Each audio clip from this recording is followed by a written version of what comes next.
Tahun 2021 masih menjadi misteri.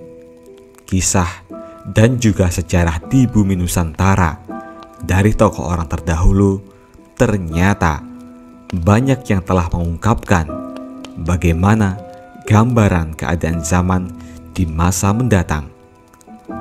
Percaya atau tidak hal tersebut, tetapi memang banyak yang telah terbukti kebenarannya. Seperti halnya pesan terakhir Prabu Siliwangi yang memerintah kerajaan Sunda Galuh. Namanya sudah tidak asing lagi didengar. Sosoknya yang terkemuka dan tersohor di Nusantara. Prabu Siliwangi berpesan pada warga Pajajaran yang ikut mundur pada waktu beliau sebelum menghilang. Pesan terakhir Prabu Siliwangi selalu mengundang rasa penasaran, sebab amanat ini penuh misteri. Banyak dari pesan yang disampaikan Prabu Siliwangi dirasa sangat relevan. Lantas, seperti apa sejatinya isi pesan terakhir Prabu Siliwangi tersebut? Mari kita simak selengkapnya hanya di Alikul Channel. Welcome back di Alikul Channel, yang pasti semuanya ada di sini. Jangan lupa untuk tekan tombol subscribe, nyalakan lonceng notifikasi, like, bagikan, dan tulis komentar kalian di kolom komentar, karena semua ini gratis.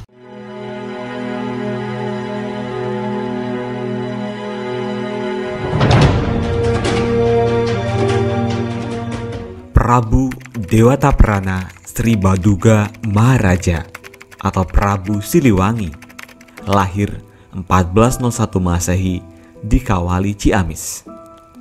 Mengawali pemerintahan zaman Pakuan Pajajaran Pasundan yang memerintah kerajaan Sunda Galuh selama 39 tahun. Pada masa inilah Pakuan Pajajaran di Bogor mencapai puncak perkembangannya.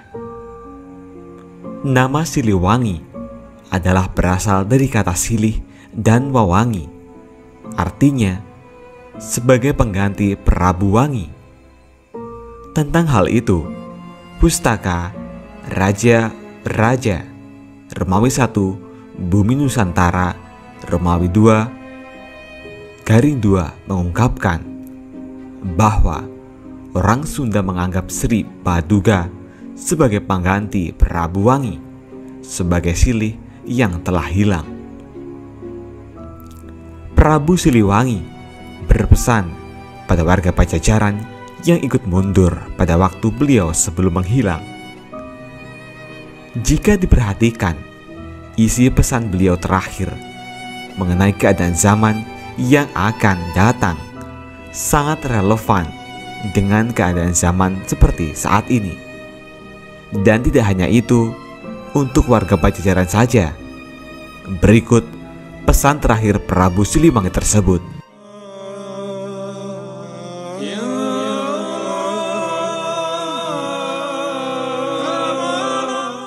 Perjalanan kita hanya sampai di sini. Hari ini, walaupun kalian semua setia padaku, tapi aku tidak boleh membawa kalian dalam masalah ini, membuat kalian susah, ikut merasakan miskin dan lapar. Kalian boleh memilih untuk hidup ke depan nanti, agar besok lusa kalian hidup senang, kaya raya, dan bisa mendirikan lagi Pajajaran. Bukan Pajajaran saat ini, tapi Pajajaran yang baru, yang berdiri oleh perjalanan waktu. Pilih, aku tidak akan melarang, sebab untukku tidak pantas jadi raja yang rakyatnya lapar dan miskin. Dengarkan, yang ingin tetap ikut denganku, cepat memisahkan diri ke selatan. Yang ingin kembali lagi ke kota yang ditinggalkan, cepat memisahkan lagi diri ke utara. Yang ingin berbakti kepada raja yang sedang berkuasa, cepat memisahkan diri ke timur. yang tidak ingin ikut siapa-siapa cepat memisahkan diri ke barat. Dengarkan, kalian yang di timur harus tahu kekuasaan akan turut dengan kalian dan keturunan kalian nanti yang akan memerintah saudara kalian dan orang lain. Tapi kalian harus ingat, nanti mereka akan memerintah dengan semena-mena.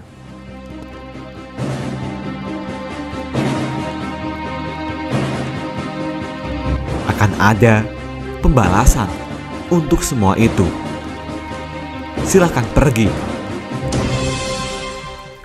Kalian yang di sebelah barat, carilah oleh kalian Ki Santang, sebab nanti keturunan kalian yang akan mengingatkan saudara kalian dan orang lain, ke saudara sedaerah, ke saudara yang datang seperdirian dan semua yang baik hatinya. Suatu saat nanti, apabila tengah malam dari Gunung Halimun terdengar suara minta tolong, nah, itu adalah tandanya semua keturunan kalian dipanggil oleh yang mau menikah di Lebak Cawene. Jangan sampai berlebihan, sebab nanti telaga akan banjir. Silahkan pergi. Ingat, jangan menoleh ke belakang. Kalian yang di sebelah utara, dengarkan. Kota tak akan pernah kalian datangi. Yang kalian temui hanya padang yang perlu diolah. Keturunan kalian kebanyakan akan menjadi rakyat biasa. Adapun yang menjadi penguasa tetap tidak mempunyai kekuasaan. Suatu hari nanti akan kedatangan tamu, banyak tamu dari jauh, tapi tamu yang menyusahkan. Waspadalah. Semua keturunan kalian akan aku kunjungi, tapi hanya pada waktu tertentu dan saat diperlukan. Aku akan datang lagi, menolong yang perlu, membantu yang susah, tapi hanya mereka yang bagus perangainya. Apabila aku datang takkan terlihat, apabila aku berbicara takkan terdengar. Memang aku akan datang, tapi hanya untuk mereka yang baik hatinya, mereka yang mengerti dan satu tujuan, yang mengerti tentang harum sejati, juga mempunyai jalan pikiran yang lurus dan bagus tingkah lakunya.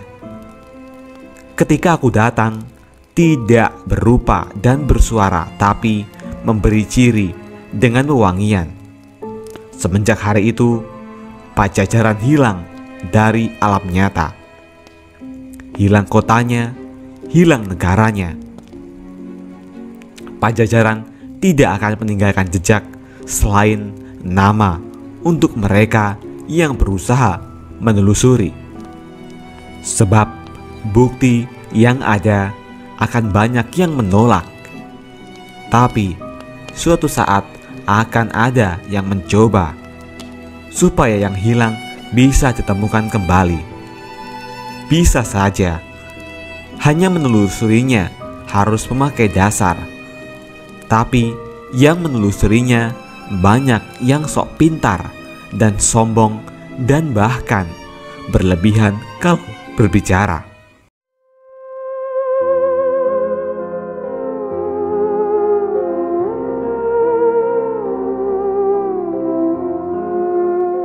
Suatu saat nanti akan banyak hal yang ditemui. Sebagian-sebagian sebab terlanjur dilarang oleh pemimpin pengganti. Ada yang berani menelusuri terus-menerus, tidak mengindahkan larangan mencari sambil melawan sambil tertawa. Dialah anak gembala, rumahnya di belakang sungai. pintunya setinggi batu, tertutupi pohon hadelilun dan hanjuang. Apa yang dia gembalakan? Bukan kerbau, bukan domba, bukan pula harimau ataupun banteng, tetapi ranting daun kering dan sisa potongan pohon. Dia terus mencari, mengumpulkan semua yang dia temui, tapi akan menemui banyak sejarah atau kejadian. Selesai zaman yang satu datang lagi, satu zaman yang jadi sejarah atau kejadian baru. Setiap zaman mempunyai sejarah, setiap waktu akan berulang itu dan itu lagi. Dengarkan, yang saat ini memusuhi kita akan berkuasa hanya untuk sementara waktu. Tanahnya kering, padahal di pinggir sungai Cibateun dijadikan kandang kerbau kosong. Nah, disitulah sebuah negara akan pecah oleh kerbau bule yang digembalakan oleh orang yang tinggi dan memerintah di pusat kota. Semenjak itu, raja-raja dibelenggu. Kerbau bule memegang kendali dan keturunan kita hanya jadi orang suruhan. Tapi kendali itu tak terasa sebab semuanya serba dipenuhi dan murah serta banyak pilihan. Semenjak itu, pekerjaan dikuasai monyet. Suatu saat nanti, keturunan kita akan ada yang sadar, tapi sadar seperti terbangun dari mimpi. Dari yang hilang dulu, semakin banyak yang terbongkar. Tapi banyak yang tertukar sejarahnya. Banyak yang dicuri, bahkan dijual. Keturunan kita banyak yang tidak tahu bahwa zaman sudah berganti. Pada saat itu, geger di seluruh negara. Pintu dihancurkan oleh mereka para pemimpin. Tapi pemimpin yang salah arah. Yang memerintah bersembunyi. Pusat kota kosong, kerbau bule kabur. Negara pecahan diserbu monyet. Keturunan kita enak tertawa, tapi tertawa yang terpotong. Sebab ternyata pasar habis oleh penyakit, sawah habis oleh penyakit, tempat padi habis oleh penyakit, kebun habis oleh penyakit, perempuan hamil oleh penyakit. Semuanya diserbu oleh penyakit. Keturunan kita takut oleh segala yang berbau penyakit. Semua alat digunakan untuk menyembuhkan penyakit sebab sudah semakin parah. Yang mengerjakan masih bangsa sendiri. Banyak yang mati kelaparan. Semenjak itu, keturunan kita banyak yang berharap bisa bercocok tanam sambil sok tahu membuka lahan. Mereka tidak sadar bahwa zaman sudah berganti cerita lagi. Lalu, sayup-sayup dari ujung laut utara terdengar gemuruh. Burung menetaskan telur, riuh seluruh bumi. Sementara di sini, ramai oleh perang, saling menindas antar sesama. Penyakit bermunculan di sana-sini. Lalu, keturunan kita mengamuk tanpa aturan. Banyak yang mati tanpa dosa. Jelas-jelas musuh dijadikan teman, yang jelas-jelas teman dijadikan musuh. Mendadak, banyak pemimpin dengan caranya sendiri. Yang bingung semakin bingung. Banyak anak kecil sudah menjadi bapak. Yang mengamuk tambah berkuasa. Mengamuk tanpa pandang bulu. Yang putih dihancurkan, yang hitam diusir. Kepulauan ini semakin kacau, sebab banyak yang mengamuk tidak beda-beda tawon. Hanya karena dirusak sarangnya, seluruh nusa dihancurkan dan dikejar. Tetapi ada yang menghentikannya. Yang menghentikan adalah seorang seberang. Lalu berdiri lagi penguasa yang berasal dari orang biasa, tapi memang keturunan penguasa dahulu kala, dan ibunya adalah seorang putri Pulau Dewata. Karena jelas keturunan penguasa baru susah dianiaya. Semenjak itu berganti lagi zaman, ganti zaman, ganti cerita. Benderang. Kapan? Tidak lama setelah bulan muncul di siang hari, disusul oleh lewatnya komet yang terang benderang. Di bekas negara kita berdiri lagi sebuah negara di dalam negara, dan pemimpinnya bukan keturunan Pajajaran. Lalu akan ada penguasa, tapi penguasanya yang mendirikan benteng yang tidak boleh dibuka, yang mendirikan pintu yang tidak boleh ditutup, membuat pancuran di tengah jalan, memelihara elang di pohon beringin. Memang penguasa buta, bukan buta pemaksa, tetapi buta tidak melihat segala penyakit dan penderitaan. Penjahat juga mencuri, menggerogoti rakyat yang sudah susah.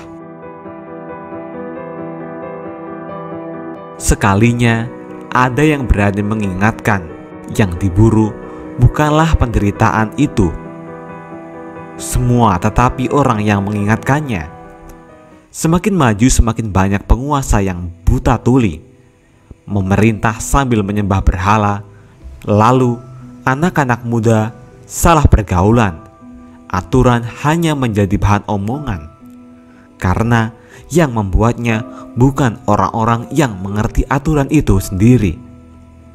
Wajar saja bila kolam semuanya mengering, pertanian semuanya busuk, bulir padi banyak yang diselewengkan, sebab yang berjanji banyak tukang bohong. Semua diberangus janji-janji belaka. Tetapi terlalu banyak orang pintar, tapi pintar kebelinger. Pada saat itu datang pemuda berjanggut. Datangnya memakai baju putih serba hitam sambil menyanding sarung tua, membangunkan semua yang salah arah, mengingatkan pada yang lupa, tapi tidak dianggap karena pintar kebelinger, maunya menang sendiri. Mereka tidak sadar langit sudah memerah, asap mengepul dari perapian. Alih-alih dianggap, pemuda berjanggut ditangkap, dimasukkan ke penjara, lalu mengacak-ngacak tanah orang lain, beralasan mencari musuh, tapi sebenarnya mereka sengaja membuat permusuhan. Waspadalah, sebab mereka nanti akan melarang untuk menceritakan Pajajaran, sebab takut ketahuan. Banyak bahwa mereka yang jadi gara-gara selama ini. Penguasa yang buta semakin hari semakin berkuasa, melebihi kerbau bule. Mereka tidak sadar zaman manusia sudah dikuasai oleh kelakuan hewan. Kekuasaan penguasa buta tidak berlangsung lama, tapi mereka sudah kelewatan menyengsarakan rakyat yang sudah berharap agar mukjizat datang untuk mereka. Penguasa itu menjadi tumbal untuk perbuatannya sendiri. Kapan waktunya? Nanti, saat munculnya anak gembala. Di situ akan banyak huru-hara yang bermula di satu daerah, semakin lama semakin besar meluas di seluruh negara, yang tidak tahu menjadi gila dan ikut-ikutan menyerobot dan bertengkar. Dipimpin oleh pemuda gendut, sebabnya bertengkar, memperebutkan tanah yang sudah punya ingin lebih, yang berhak meminta bagiannya, hanya yang sadar pada diam. Mereka hanya menonton, tetapi tetap terbawa-bawa. Yang bertengkar lalu terdiam dan sadar ternyata mereka memperebutkan pepesan kosong. Sebab tanah sudah habis oleh mereka yang punya uang. Para penguasa lalu menyusup yang bertengkar ketakutan. Ketakutan kehilangan negara, lalu mereka mencari anak gembala yang rumahnya di ujung sungai, yang pintunya setinggi batu, yang rimbun oleh pohon handeleleun dan hanjuang. Semua mencari tumbal, tapi pemuda gembala sudah tidak ada. Sudah pergi bersama pemuda berjanggut, pergi membuka lahan baru di Lebak Cawene. Yang ditemui bahwa gagak yang berkoar di dahan mati. Dengarkan, zaman aku berganti lagi. Tapi nanti setelah gunung gede meletus, disusul oleh 7 gunung ribut lagi, seluruh bumi orang sudah dipanggil-panggil. Orang Sunda memaafkan, balik lagi semuanya. Negara bersatu kembali, Nusa Jaya lagi, sebab berdirinya Ratu Adil yang sejati. Tapi siapa Ratu Adil tersebut? Dari mana asalnya sang ratu? Nanti juga kalian akan tahu. Sekarang cari oleh kalian pemuda gembala. Silahkan pergi. Ingat, jangan menoleh ke belakang.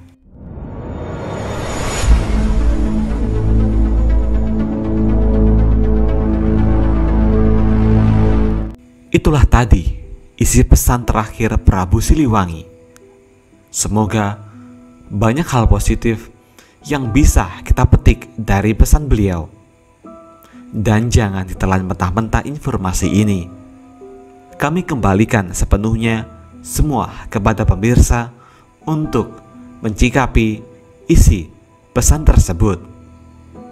Apakah Anda percaya dengan isi pesan tersebut yang dirasa sangat relevan dengan keadaan zaman seperti saat ini? Tulis tanggapan Anda di kolom komentar. Jangan lupa like, subscribe, dan bagikan video ini.